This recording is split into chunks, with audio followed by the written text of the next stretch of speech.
Hi folks, I'm going to do a different video today. I'm going to do a review video, and I'm just going to show you this. It's the Detector Pro Pistol Probe Pinpointer.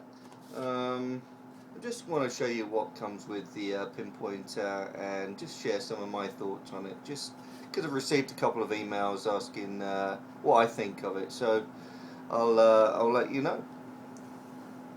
Although I've had the pinpointer for some time now, I still kept the box, and I'll just show you what comes with it. Obviously we've got the documentation, and there's also the warranty documents.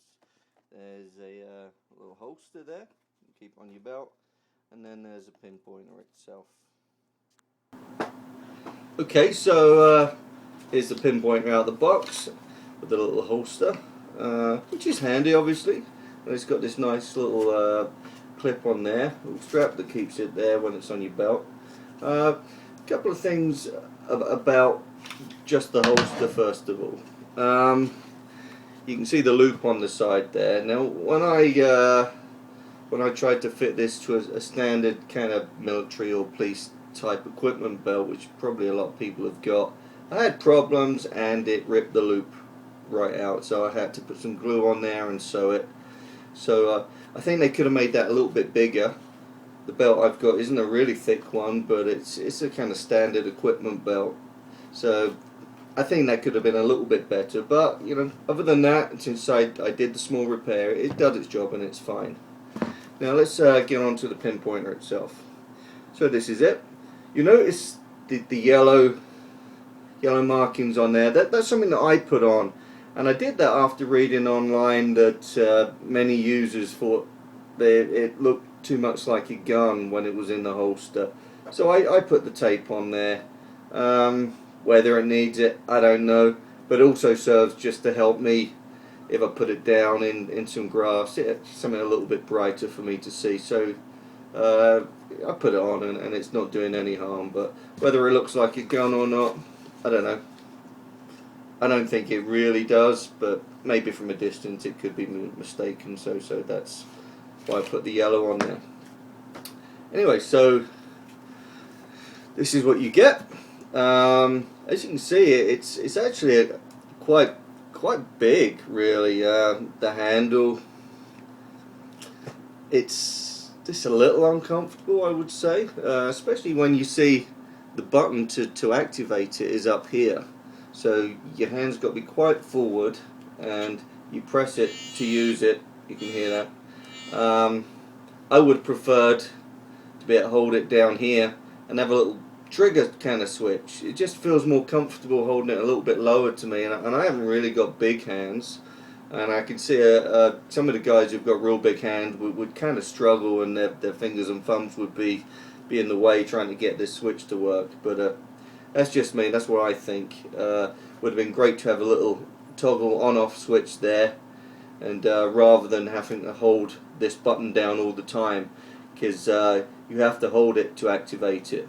Otherwise, there is a mode where you can have it on all the time, but to do that you have to go inside this little kind of tricky little door that's in the top here, and you've got various options on here. Let me read them to you. You've got on full time, and you can see that it's picking up everything around me, or you can have it where you activate it by pressing the button, or you've got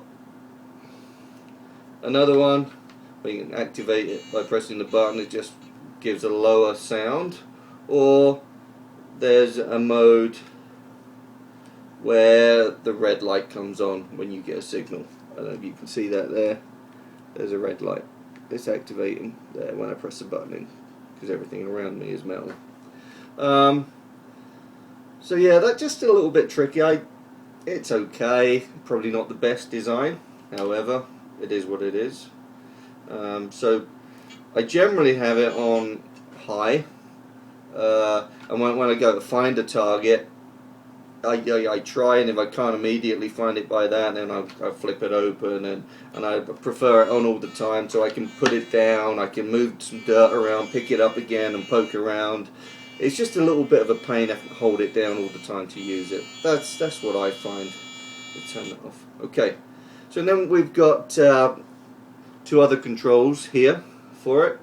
The frequency, that's manual says the frequency is for any electrical interference that you get, and I must say that the Migara that I use does seem to interfere with this, so I do have to play around with the frequency just to cut out the buzz I get from the headphones. As soon as I press the button, it will activate Migara unless I put it far away or switch it off. So there is some interference there. And then the threshold, it says it tunes a probe and adjusts the sensitivity level. So the higher the threshold on here, the more sensitive it is. And again, it can interfere with other devices around you. So either you've got to get in the habit of turning your detector off or putting it far enough away to get the maximum range out of this. I'll do a little demo in a few minutes just to show the kind of range you get out of this. It is impressive and it does its job, but as I say, there is some interference there. So let's show you some of those tests. Okay, so I'm ready to do a brief test now. I've buried a musket ball at the bottom of here, this stick here, and I'll switch the probe on and we'll see how it finds it. You can see it's finding it now.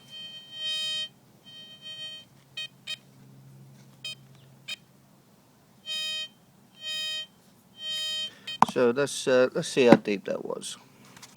Just mark here with my finger.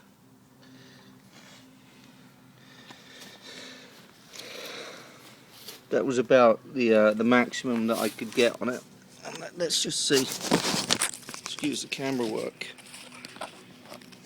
Let's see that. It's about 3.5 inches. Now bear in mind, they are not brand new batteries.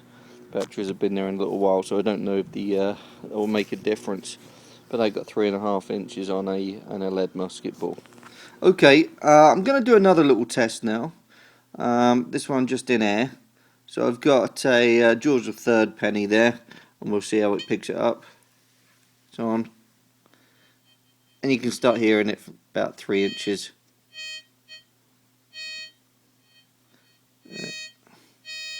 Actually, a little bit. Yeah, there we go. About 3 inches. Let's try a different item. Just for the heck of it, I've got an old military button stuck there. Again, about 3 inches. I'm hearing that.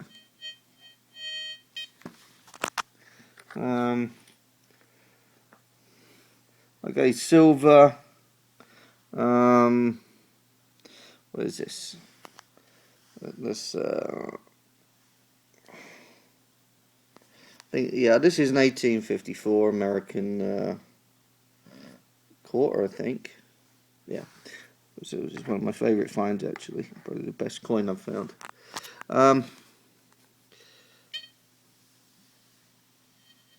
Yeah, same. 2.5 to 3 inches. Yeah, and again, bearing in mind these aren't brand new batteries. I actually seem to do better in the test with the musket ball underground. I don't know why. Maybe the way the signal's conducted, I don't know. A little musket ball, couple of inches. So, there you have it. That's an air test. I don't know how scientific that is, but that's what it is. So there you have it. For what it's worth, that's my review.